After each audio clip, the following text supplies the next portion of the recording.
Welcome to the Middle East Talent and Leadership Podcast, where we explore leadership, executive careers, business, and the realities of today's workplace across the Middle East and beyond.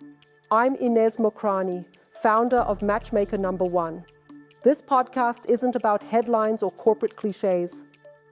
It's about understanding how leadership, organizations, and careers really work, so you can make better decisions for yourself, your team, and your business. Today, we're exploring one of the most dangerous leadership paradoxes: why success can quietly become the biggest obstacle to future success. Let's dive in.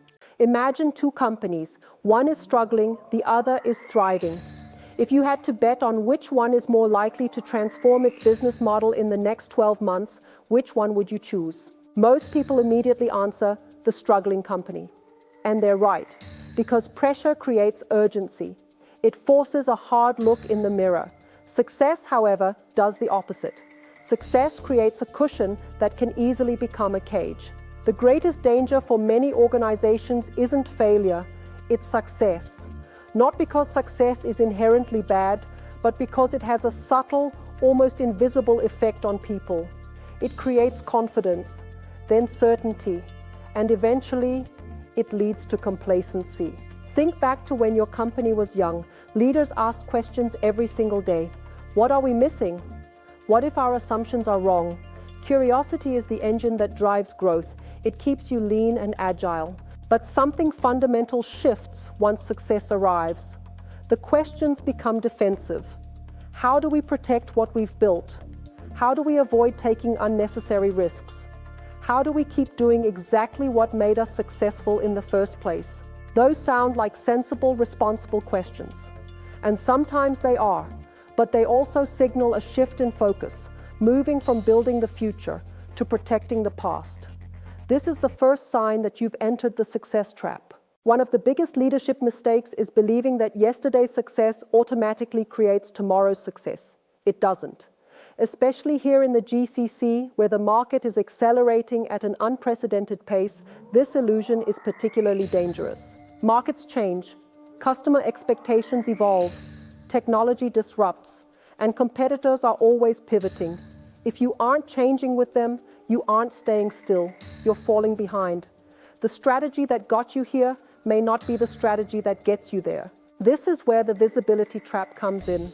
When results are strong, everyone assumes the leadership is infallible. They challenge you less. Bad news is filtered. You start living in an echo chamber of your own making. It's not because leaders stop listening. It's because the people around them stop speaking. When success creates high stakes, the cost of being wrong or disagreeing feels higher. So people stay quiet, and silence is the death of strategy. In our regional WhatsApp economy, information moves fast, but it's often curated. If your only source of truth is the positive feedback loop of your immediate circle, you're missing the market reality happening right outside your window. I've seen organizations spend enormous amounts of energy protecting structures and reporting lines, not because they are the most effective, but because they are familiar. They treat their success as a monument to be guarded, rather than a platform to be built upon. Success has a powerful emotional effect. It convinces us that change is the threat to our stability. In reality, the failure to change is the true risk. The strongest leaders I've observed don't become less curious after success. They become more. They ask the difficult questions. They invite people to disagree. They challenge their own core assumptions. Most importantly, they never confuse their confidence with absolute certainty.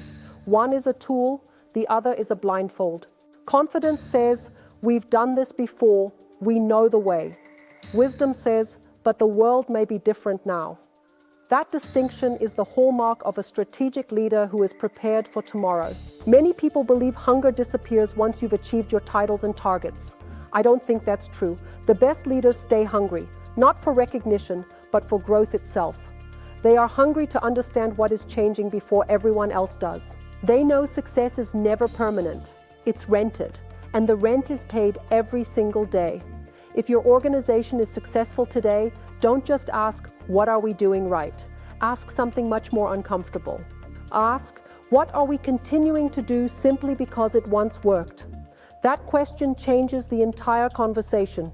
It forces you to separate your habits from your strategy. It separates your assumptions from your experience. It forces a separation between yesterday's success and future success. Failure teaches us reflection because it demands it. Success often doesn't. That's why success can become dangerous, when confidence turns into certainty. This is particularly true during critical transitions. Whether it's a new hire's first 90 days or a market expansion, the reliance on what always worked is a trap. Speed is optional, alignment is not. And alignment requires constant questioning. Leadership isn't about defending a legacy, it's about creating one. That requires a level of personal responsibility and a willingness to hear uncomfortable truths even and especially when the numbers look good. The Middle East market is different. It is accelerating. It demands a leadership style that is discreet, strategic, and premium. A style that values the moment of truth over the illusion of likability. Don't get caught in the performance versus perception paradox. Real performance is sustainable growth built on questioned assumptions. Perception is just the temporary glow of yesterday's success. Choose performance. As an executive search advisor, I see the difference every day. The companies that thrive long-term are those that prioritize alignment over raw speed. They understand that the strategy that got them here is just the starting point for where they are going. The higher you rise, the more intentional you must become about hearing those uncomfortable truths. Otherwise, your success becomes an echo chamber, and your leadership becomes a monument to the past. Leadership isn't about yesterday, it's about creating tomorrow, and in a world that is moving this fast, they are rarely the same thing. Stay strategic. I'm Ines Mokrani. Thank you for listening to the Middle East Talent and Leadership Podcast. If today's episode gave you a new perspective on leadership and organizational reality, I'd be grateful if you followed the podcast and shared it with a colleague, a friend, or someone who leads people and drives change.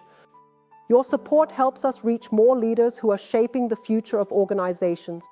Until next time, lead with clarity, decide with courage, and never stop questioning what everyone else accepts.